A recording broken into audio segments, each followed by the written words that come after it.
Yo voy a hablar de estas relaciones tóxicas donde se hacen esquemas con roles y mandatos rígidos que, lejos de perfeccionar a las personas, las arruinan psíquicamente, ¿no? Porque no adquieren ni despliegan las virtudes que tendrían que desplegar las de un hombre normal. Algunos se aseguran, o sea, viendo muchos videos que hay sobre esto, muchos psicólogos que hablan sobre esto porque lo ven como un problema, que después se hace un problema social, por supuesto, empieza en el matrimonio, sigue toda la familia y después se hace un problema social. Algunos aseguran que esto apareció después del encierro de la pandemia, pero en realidad esta situación solo sirvió para manifestar o tomar conciencia o hasta agravar, por así decir, lo que ya existía. Lo que pasa es que después, estando encerrados, los que ya se trataban mal se mataron, ¿no? O sea, estaban, no sé cuánto fue acá, nosotros tuvimos 8 meses de encierro, entonces esto se agravó mucho, pero no porque me parece que no es que naciera en ese momento, sino que estaba y no se había manifestado suficientemente, y sí lo hizo cuando en el encierro de la pandemia, ¿no?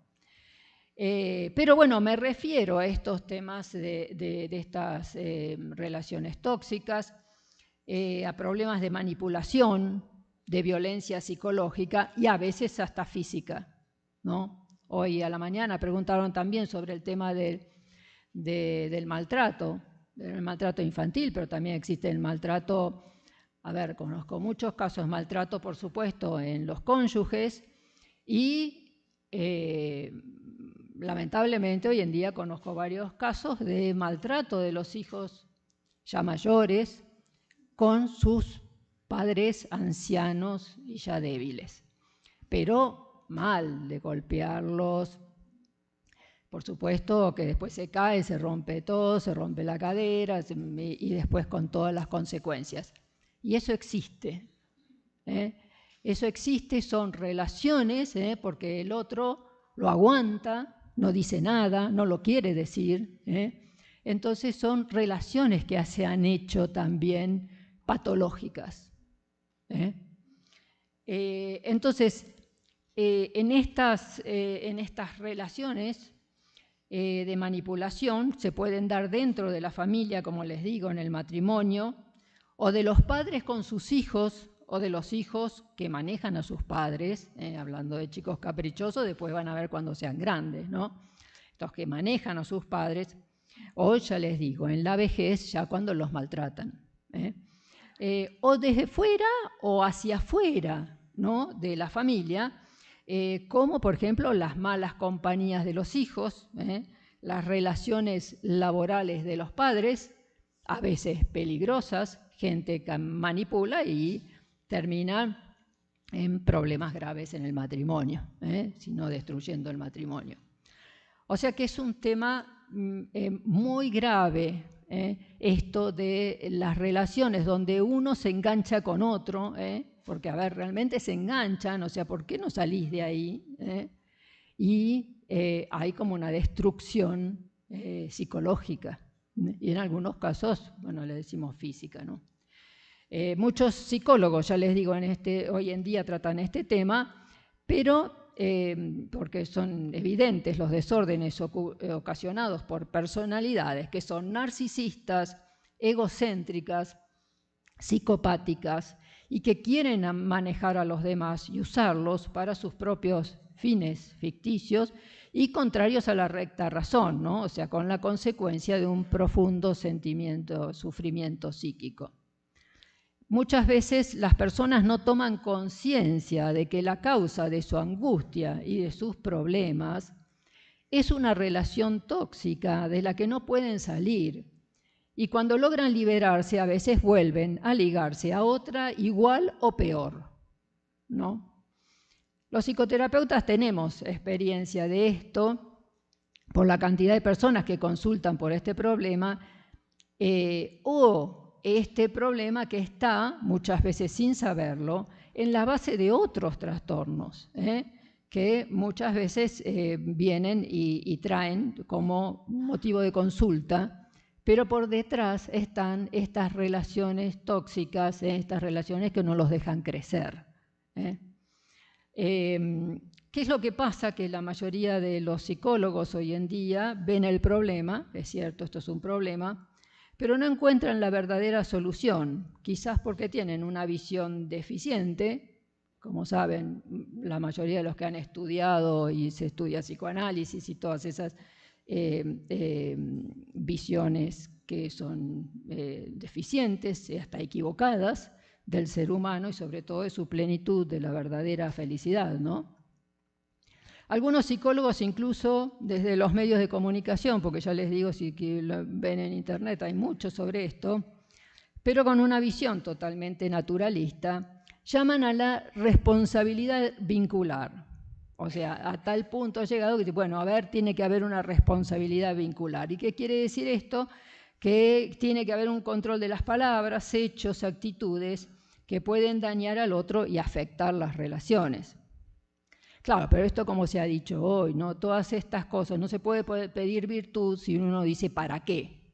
Si no hay un fin. Entonces, bueno, a ver, responsable, pero ¿para qué? Si no se tiene el fin último, verdadero, después no hay virtud. O sea, esto dura muy poco, ¿no? Entonces, ven el problema, pero no aciertan con la solución. Además, lamentablemente, la mayoría de estos psicólogos que les digo, y algunos que conozco también, que han tratado estos temas, no tienen un concepto y una valoración de la familia, ¿no? Y entonces lo tratan como una relación más, ¿no? Conozco casos en que hasta por teléfono le han dicho, bueno, sepárate, búscate otro. Entonces la solución es, bueno, deja ese y busca otro. Deja esa pareja y búscate otra, ¿no? Entonces, la mayoría no tienen el valor, no conocen el valor del matrimonio, que es un sacramento, con la importancia del compromiso contraído ante Dios, porque el hombre es capaz de un compromiso, y de los vínculos familiares y estables y sanos para el desarrollo de la personalidad normal, del matrimonio y de los hijos. Bueno, no intentaré agotar el tema porque además tenemos muy poco tiempo y además después los casos particulares son casi infinitos, porque las relaciones son casi infinitas, ¿no? Que si este, que si el otro y si no. Pero haré un análisis lo más general posible desde la psicología, desde una perspectiva de la psicología católica, tomando a Santo Tomás como guía. Algunos síntomas o patologías que coinciden con los tratados por Adler, que hoy algo dijo Martín, Adler, Rudolf Allers, saben que es un psicólogo católico, y la mayoría de los psicólogos realistas. Estos síntomas de las personas tóxicas, narcisistas y a veces psicopáticas, tan común en nuestro tiempo son, o sea, más o menos les voy a dar algunos síntomas. Llevan una vida ficticia basada en las mentiras. Mentiras sobre sí mismo, porque se cree mejor que los demás, a quienes trata de humillar. Mentiras sobre los demás, a quienes desvaloriza, destruyendo su imagen y difamando. Aman la ambigüedad, llevan una vida falsa, engañan, son vengativos, generan discordias y resentimiento. Manipulan con las mentiras, son personas que usan a los demás y las destruyen siempre que pueden. Se hacen las víctimas para manejar las situaciones y a las personas débiles. Generan personalidades dependientes, eso a veces pasa en los padres también, generan personalidades dependientes, inseguras y apegadas afectivamente, que no son capaces de liberarse y enfrentar con firmeza las faltas de respeto, el comportamiento abusivo, agresivo o el maltrato. No son capaces de enfrentar eso y ponerle un límite. Se sienten dueños de los demás y de sus cosas. Los manejan con el llamado abuso emocional. Viven en la superficialidad, causan peleas y discusiones por tonterías, porque viven a nivel sensible y no usan la inteligencia para captar lo esencial de la realidad. Sin lugar a duda, poseen una percepción limitada de la realidad, ¿no? Como los neuróticos, por ejemplo. Generalmente tienen el vicio de la asedia o de la lujuria o que causa ceguera de la mente. Generan relaciones de sometimiento del prójimo más débil y de sujeción psíquica. Hasta aquí un breve análisis desde el punto de vista fenomenológico, al menos de una de las personas de la relación tóxica. Pero para estudiar más profundamente el tema debemos preguntarnos, ¿son los vínculos los que son enfermos o tóxicos o hay falta de virtud en los vinculantes? Porque sin duda en una relación hay dos términos, o un sujeto y un término, dos personas y un vínculo, que aparece como una tercera dimensión, pero dependerá de las mismas personas que se relacionan de determinada manera. Ciertamente la falta de virtud de las personas deteriora el vínculo. Por eso la caridad, nos dice San Pablo, que es el vínculo de la perfección. Y en esto me voy a basar, ¿no? Entonces el discernimiento sobre el vínculo se debe hacer sobre la caridad de las personas. Si la relación con una determinada persona causa desorden interior y exteriormente, si le hace perder la caridad al otro, si la arruina espiritualmente, ese vínculo es malo, es tóxico y debe modificarse, porque estamos llamados a vivir la caridad y eso es lo que nos hace felices. Pero la caridad, como ya hoy en día se ha dicho, nos comunica primero y sobre todo con Dios, es primero amistad con Dios. Y hay una comunicación con la felicidad eterna que es nuestra vocación. Todos estamos llamados a la santidad y a la plenitud de la caridad. Y vivir con caridad nos hace felices. Entonces estos vínculos que nos destruyen, donde no hay caridad, también lo hace infeliz. Bueno, entonces Santo Tomás acá sí tiene un pasaje, ¿se acuerdan? Entonces esto lo digo porque en el pasaje de los Colosenses menciona la caridad como vínculo de la perfección. O sea, existe una relación que es perfecta. Y dice, es la de la caridad.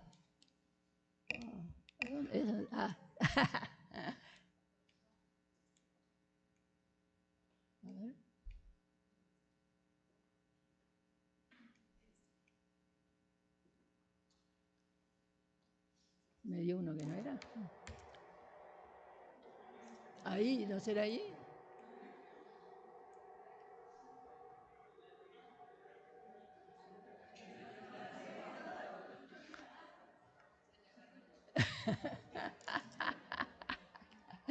Bueno, basta, ahí está.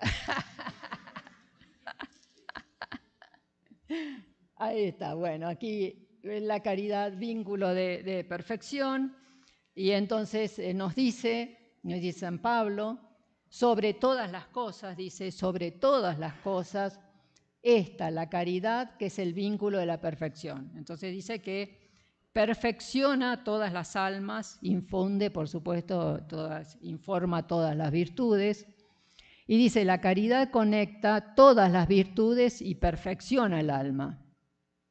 La sabiduría dirige las virtudes, pero la caridad los informa. Y dice, el hombre es perfeccionado mediante todas las virtudes, pero la caridad las conecta recíprocamente y las hace perseverantes. Por eso dice que se llama vínculo. O bien es vínculo por su misma naturaleza, porque es amor, que es el que une al amado con el amante. Pero agrega de la perfección, porque cada uno es perfecto cuando se adhiere al fin último, o sea, a Dios, que produce la caridad. Bueno, entonces la caridad nos lleva a buscar el amor a Dios y después el bien espiritual, primero el propio y después el del prójimo. El vínculo es bueno y sanante cuando el amor es según el bien espiritual y no sensible, que eso algo hablaron también hoy, ¿no? O sea, el hombre tiene que amarse primeramente con el bien espiritual, no el sensible, que es lo que pasa hoy en día. Sucede en la mayoría de las relaciones, este vínculo sensible, que es a nivel, Martín decía las plantas, yo digo generalmente a nivel perro, ¿no? O sea, a nivel animal, ¿no? El hombre también debe amarse a sí mismo según su naturaleza espiritual antes que al prójimo. Si la relación nos hace mal porque nos aleja de Dios y de la caridad, que es primero amistad con Dios, es necesario dejar esa relación para cumplir primero con el orden de la caridad. Esto es en general, porque en el caso del matrimonio no se puede romper el vínculo matrimonial tan fácilmente, diría, pero tampoco se puede consentir con el pecado grave que nos aleja de Dios. Si uno ama a Dios y se ama con caridad a sí mismo, hay crecimiento espiritual y hace crecer espiritualmente a los demás, a sus amigos y a todos los que los rodean. Y ahora tengo que... ¿Pero será esto? Ahora sí. Ay, no. ¿Eso? Pero... está pasando. Sí, según su naturaleza espiritual. A ver. En el hombre hay dos elementos, uno la naturaleza espiritual y la corporal. Se dice que se ama a sí mismo el hombre cuando se ama según su naturaleza espiritual. A ver. El hombre entonces bajo este aspecto se ama más, se tiene que amar más a sí mismo. ¿Por qué? Porque cuando ama a Dios, dice, se ama a sí mismo en caridad por ser partícipe del bien de Dios. El prójimo, en cambio, es amado como asociado a esa participación. No sé si es bueno. Sí, en consecuencia el hombre debe amarse a sí mismo en caridad más que al prójimo. Me estás en amar... no, ese es el que sigue, bueno. Este debe ser el anterior, ¿no?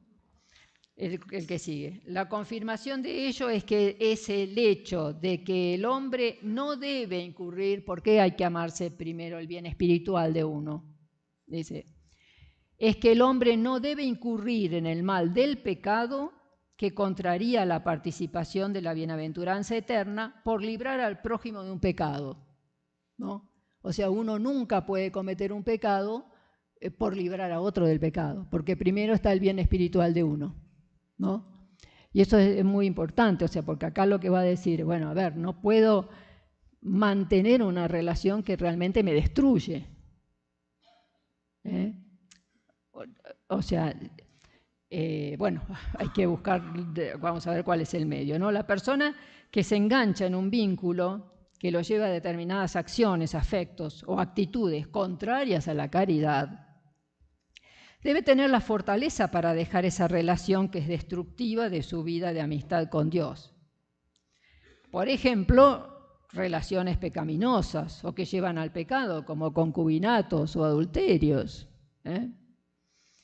Debe alejarse afectiva, efectiva y a veces físicamente, por supuesto, siempre depende de la relación, siempre que sea posible, porque en la caridad el amor a Dios es lo primero y después la propia alma, el bien espiritual.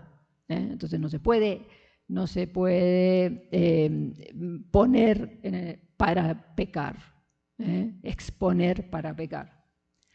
Sin duda debe adquirir la virtud de la fortaleza y en este sentido deberá ser ayudado por los sacramentos, la confesión, la Eucaristía y un buen sacerdote que lo dirija espiritualmente, que le haga ver esa caída y ruina en su personalidad por influencia de una relación tóxica, que no siempre los débiles o ignorantes son capaces de darse cuenta por sí mismos y que cuando toman conciencia no tienen fuerza para liberarse de ese vínculo negativo que los destruye. Conocerán muchos casos de adulterios, de concubinatos y de muchos de estos vínculos donde no lo ven, donde no ven que es negativo, o amistades de los hijos, o amistades del marido, y no ven que entonces a veces es importante, bueno, no solo los sacramentos siempre, sino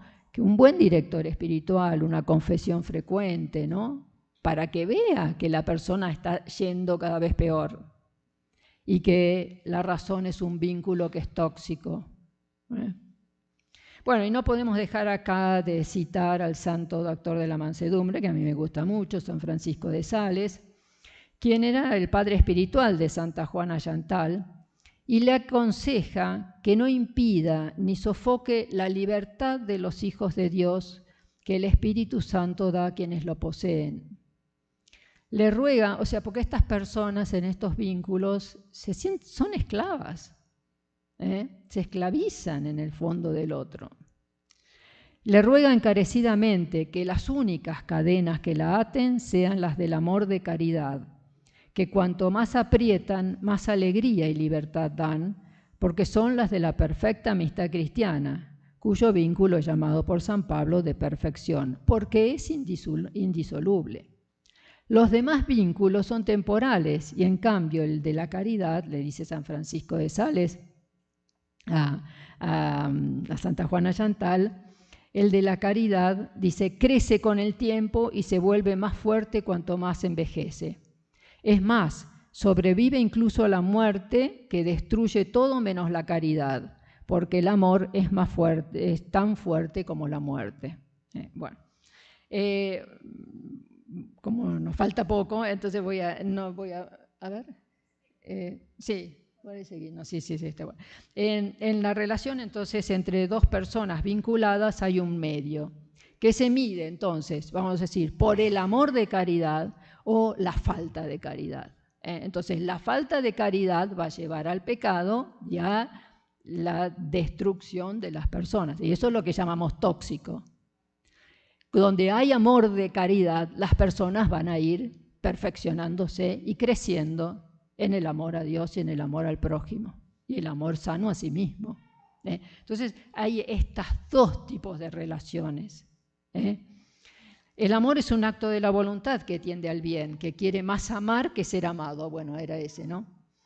Que ama porque quiere bienes para el otro y especialmente el mayor bien, que es la bienaventuranza eterna, la felicidad, ¿no? O sea, lo que uno más quiere es que el otro se vaya al cielo. El amor es el acto de la caridad que une al amante con el amado, que encierra benevolencia, que es querer el bien del otro, pero añadiendo en cuanto a amor, unión afectuosa. Las relaciones sanas son los vínculos del amor de caridad. Para ser sanos psíquicamente es necesario Entonces, ¿qué va a pasar? ¿Cómo se tiene que ser sano? Es necesario. ¿Qué hay que hacer con esa relación? Y necesita una profunda conversión, ¿no? Un cambio radical que cambiará también los vínculos. Cuando la persona cambia, cambian sus vínculos. De hecho, cuando una persona se convierte y empieza a crecer espiritualmente, cambian sus amistades. Las abuelas le dirían, ¿no? Dime con quién andas y te diré quién eres, ¿no? O sea, uno se vuelve, digamos, como esas relaciones. Cuando la persona cambia, quiere crecer, generalmente cambia de amigos. Bueno, esto es lo mismo que decía Allers, que hablaba de una verdadera metanoia para un cambio muy radical, ¿no? Analizando las relaciones narcisistas y egocéntricas, vemos que muchos buscan esto, sobre todo ser amados. O sea, los narcisistas buscan ser amados ellos, ¿no? Y en cambio aquí dice Santo Tomás, o sea, bueno, ¿por qué buscan ser amados? Porque para comprobar que tienen algún bien amable en sí, quizás por inseguridad respecto de su propio bien, o por baja autoestima, o por la imagen frente a los demás. Por eso dice Santo Tomás, bueno, gozados, no, el anterior, el que estaba recién. Dice, la caridad produce siempre, la anterior, en amar que ser amado. La caridad es amistad y consiste más en amar que en ser amado. Entonces, en estas relaciones tóxicas lo que quieren es ser amados, sobre todo, ¿no? Quienes tienen caridad buscan amar por el amor mismo, ¿no? Y no para que los exalten a ellos, para sentir que ellos son los importantes porque son queridos. Bueno, para ir un poco más rápido, los efectos de la caridad, o sea, qué es lo que pasa en una relación donde hay caridad. Si en la relación hay amor de caridad y por lo tanto el vínculo es sano, aparecen los efectos de la caridad, que son alegría, paz y misericordia. En las relaciones sanas hay un verdadero gozo. Respecto de la alegría o gozo, nos dice Santo Tomás, gozaos siempre en el Señor, la caridad produce un doble gozo, gozar del bien divino en sí mismo, gozar del bien divino participado por nosotros, y puede haber tristeza, dice a veces, pero cuando uno en realidad algo impide la participación del bien divino, por ejemplo, el pecado, ¿no? Recordemos que en un vínculo sano, fundamentado en la caridad, las personas crecen y se despliegan espiritualmente. Por eso hay un gozar del bien divino que no tiene nada de tristeza, porque es una alegría participada. Pero en las relaciones que llamamos tóxicas porque se asfixia el alma y el bien espiritual, en que no hay caridad en los vinculantes, predomina la tristeza y la angustia. Aunque en la mayoría de las veces sin poder identificar su causa, muchas veces no identifican la causa que es la relación tóxica. Entonces se tapa este afecto con falsas alegrías y divertimentos mundanos para llenar el vacío del verdadero bien. Bueno, pero es más significativo en las relaciones tóxicas la falta de paz. O sea, en las relaciones sanas hay paz. En cambio, en las tóxicas hay falta de paz. Porque la paz procede de la caridad. La paz, como dice San Agustín, es la tranquilidad en el orden, y esa paz puede darse de dos maneras, o en la misma personalidad, con un orden de las potencias, o social, lo que llama concordia, en cuanto que concuerdan las personas en determinado fin. La caridad causa la paz porque unifica y ordena todos los afectos en Dios primeramente, al que ama con todo su corazón, y es causa de la paz entre los hombres, porque la amistad caritativa hace querer el bien del otro como el propio. Todos los seres aman el bien y por lo tanto aman la paz. Y porque todos desean conseguir el bien sin el estorbo de sus propias apetencias, o sea, de sus propios desórdenes, ni tampoco de los demás. Por eso todos queremos la paz, digamos, ¿no? Bueno, y dice Santo Tomás que la paz consiste en la quietud y unión del apetito. Solo la búsqueda del bien verdadero genera paz real. Viven en la gran guerra de la ignorancia, muestra que la paz falsa, entonces hay una paz también que es verdadera, pero una que es aparente. La verdadera paz está en el apetito del verdadero bien, pero dice Santo Tomás que hay una paz aparente, engañosa. Por eso muchos vínculos narcisistas aparecen con cierta concordia, por así decir, y se mantienen, porque ambos persiguen bienes aparentes, el placer, la riqueza, y en esto concuerdan, pero subyace la inquietud e intranquilidad porque viven en pecado y no persiguen el verdadero bien que es Dios. Los malos también se unen y se unen por un fin malo y se llevan bien también para conseguir un fin malo, que no es el verdadero bien y el fin último que es Dios. Concuerdan, porque por eso dice Santo Tomás hay una concordia, concuerdan en querer el mismo fin. Entonces hay una paz aparente. Pero permanece, dice Santo Tomás, cuando los malos tienen una paz aparente, permanece, dice, la inquietud y la turbación en las personas. Por eso vienen a la terapia, por ejemplo, pero con otra causa, otro motivo de consulta, porque no ven qué es esto. Siendo la paz un efecto de la caridad, se necesita la gracia para que haya paz. Sin la gracia, la paz es solo aparente. Por eso más adelante Santo Tomás dice, la gracia santificante sin la gracia santificante no puede haber paz verdadera. Hay paz aparente. Entonces muchas veces en estas relaciones hay una aparente paz, se llevan bien, pero en realidad se están haciendo daño, ¿no? Pero también es causa de la caridad, la misericordia. Y ciertamente en las relaciones tóxicas, las personas no solo no remedian, la misericordia es remediar el mal que tienen los demás, ¿no? No remedian los males del otro, sino que le infieren males al alma y hasta a veces, como decimos, malos tratos o golpes, daños físicos.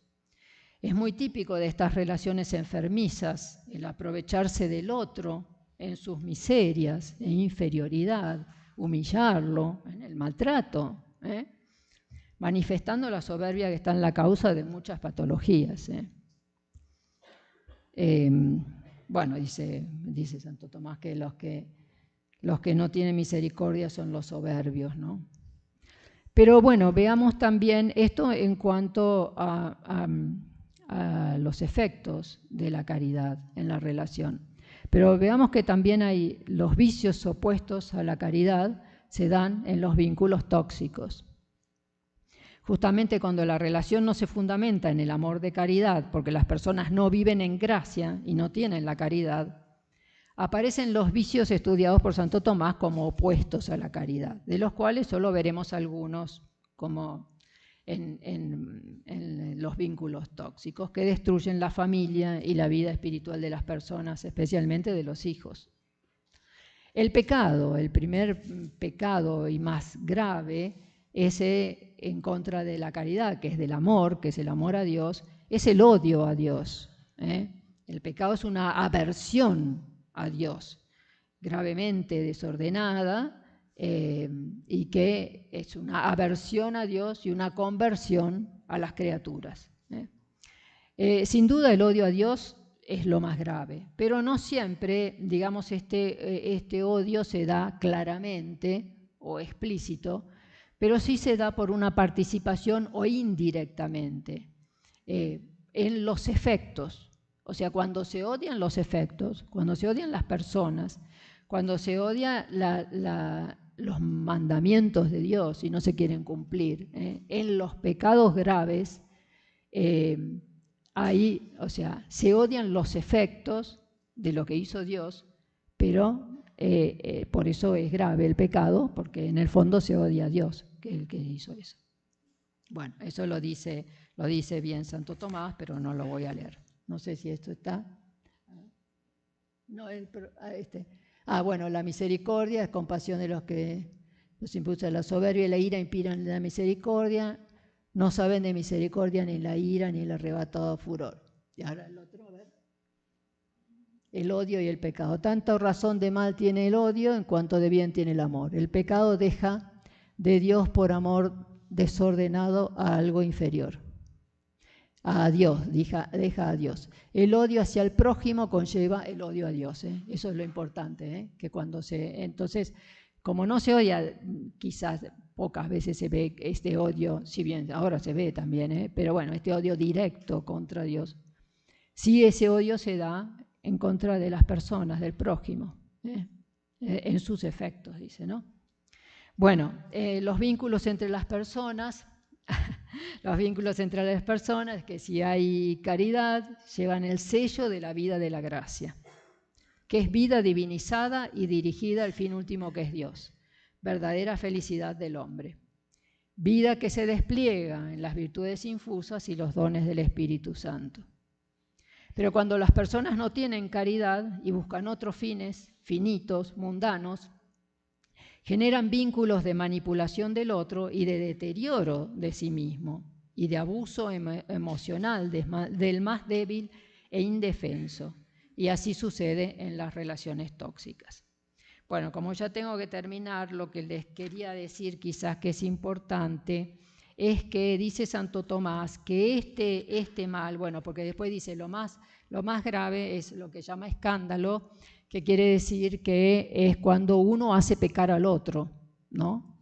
Cuando uno incita, o por palabras, o por hechos, o por ejemplos, incita a pecar al otro, como pasa justamente, por eso lo llamamos relaciones tóxicas, ¿no? Porque lo hace pecar al otro. Pero justamente lo más importante es que dice que esta persona que el otro lo hace pecar es porque ella es débil espiritualmente. Entonces dicen, las personas que han crecido espiritualmente, que son fuertes, que, bueno, sí, que llevan una vida espiritual fuerte, con caridad, nada las mueve, nada, ningún vínculo las mueve a pecar y a separarse de Dios. Entonces, estas cosas se dan solamente en personalidades ya débiles. Por eso, para no caer en los vínculos, que hoy en día además estos se generan por las redes sociales, ¿no? Para no caer en este tipo de vínculos tóxicos, es necesario crecer siempre espiritualmente. Entonces, una vida de caridad, una vida de crecimiento en la gracia es lo único que nos puede salvar de estas situaciones patológicas, como muy bien decía Allers, ¿no? Que solo el santo está más allá de la neurosis, es el único que no puede caer en la neurosis. Bueno, termino acá porque así hacen las preguntas. Me quedó mucho por decir, pero bueno, a ver si quieren hacer preguntas.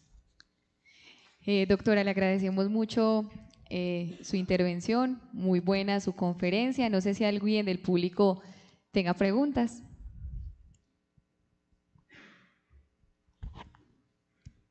Hola doctora, muchas gracias por la conferencia. Yo tengo una duda y es que al principio de la conferencia tú decías que estas relaciones tóxicas, narcisismo, psicopatía, sociopatía, muchas veces se daban en malas amistades o en, sí, como infidelidades o cosas así que hacían daño a la familia. Pero, por ejemplo, mi mamá y yo, que sobre todo mi mamá que acompaña mucho a matrimonios desde la perspectiva de teología del cuerpo, se da cuenta que esto sucede mucho dentro del matrimonio. Sí, claro. Por sí. eso. Por eso Pero yo un poco lo traté. Sí, por eso sí. te escuché decir al principio que decías que muchas veces los psicólogos cuando llaman dicen, no, pues ya, sepárese, divórciese, ahí no hay nada que hacer. Entonces, ¿qué se hace desde la perspectiva de un matrimonio católico, un sacramento, una unión, donde esa persona La está única claro solución de todos los males, la vida y la gracia. Es la evangelización. Pero sí, digamos tiene que haber un cambio. Él quiere vivir la vida de gracia tal, pero la esposa o la esposa que vive con psicopatía o narcisismo no quiere vivir esa vida de gracia. Ahí el esposo, ¿qué hace? Claro, primero no puede, digamos, caer en pecado. No le puede hacer pecar, por ejemplo, cometer un aborto. Así como un aborto, yo digo, bueno, o sea, el homicidio es, a ver, no mates al vecino tampoco, ¿no? O sea, no tenés que matar a nadie. O sea, una de las cosas es que no puede consentir en males graves que van en contra de Dios, en contra de la ley de Dios. O sea, ahí tiene que ser firme, porque si no es el débil que estaba hablando acá, que no llegué a decir de Santo Tomás. Porque es muy interesante cómo habla del débil. El débil es el que se deja manejar, pero manejar para dejar la caridad.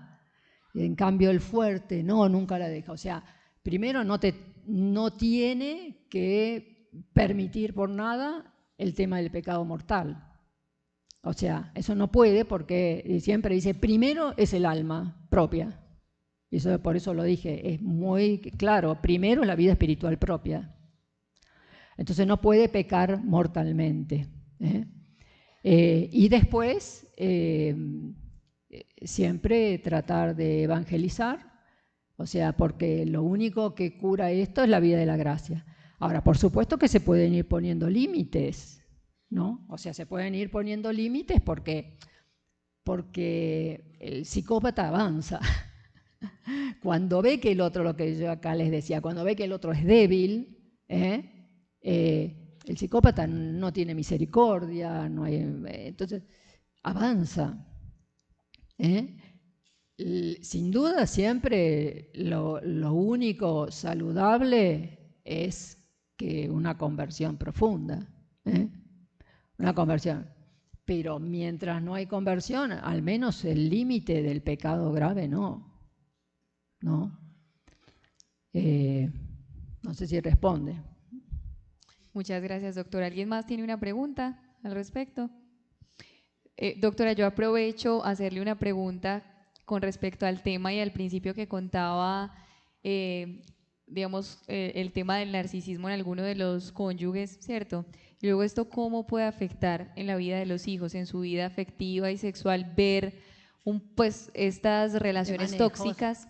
Bueno, no, lo que pasa es que los hijos después hacen lo mismo. Simplemente hacen lo mismo. Los hijos de estos manejadores también son manejadores, ¿no? Porque aprenden eso y además, de alguna manera, esta persona manejadora tiene como ligazones, digamos, o sea, gente que la apoya a ella para poder, porque siempre es como un dominio sobre los demás. Y entonces va acaparando a los hijos cuando son débiles, ¿no? Entonces, lo más probable es que los hijos hagan lo mismo. Después, a la larga, se pelean, ¿no? A la larga son familias que tienen muchas peleas, ¿no? Porque, no sé, no llegué a decir esto, pero uno de los vicios contrarios es generar discordias. Entonces, ¿qué es lo que hacen? Estos generan discordias. Por el tema del dominio, ¿no? Así que, bueno, el mal en los hijos es evidente, ¿no?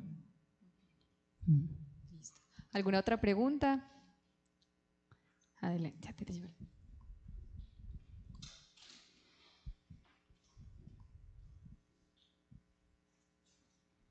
Doctora, buenas noches. Buenas noches. La pregunta mía es, ¿qué pasa cuando, digamos, estos comportamientos narcisistas, digamos que llegan como al punto de menoscabar la dignidad de la persona, del cónyuge, o cuando hay un maltrato psicológico constante, o incluso también llámese que no haya como una voluntad de cambio? ¿Cómo que haya una voluntad de qué? De cambio, o sea, que la persona narcisista… si no hay voluntad de cambio. Correcto. Y si no hay voluntad de cambio, no. Pasa que a veces van a los psicólogos por otra cosa, porque eso genera angustia. En general, el psicópata además no tiene sentimiento de culpa, o sea, lo va a mandar al otro, al que no es. Los que son psicólogos saben, él va a mandar al otro, no va a ir él, porque él no piensa cambiar, claro. Pero bueno, si el otro cambia, porque si alguno cambia, la situación cambia, la relación cambia. Porque aunque sea el otro que cambie y le empieza a poner límites, al menos el límite del pecado mortal no, porque generan odios, generan resentimientos con otros, o sea, son muchas cosas a veces, ¿no? Entonces, cuando pone el otro, a lo mejor en su cambio, por la caridad, entonces empieza a ponerle límites al manipulador, ¿no? Y entonces algo cambia. Cuando uno cambia de esa relación, algo cambia.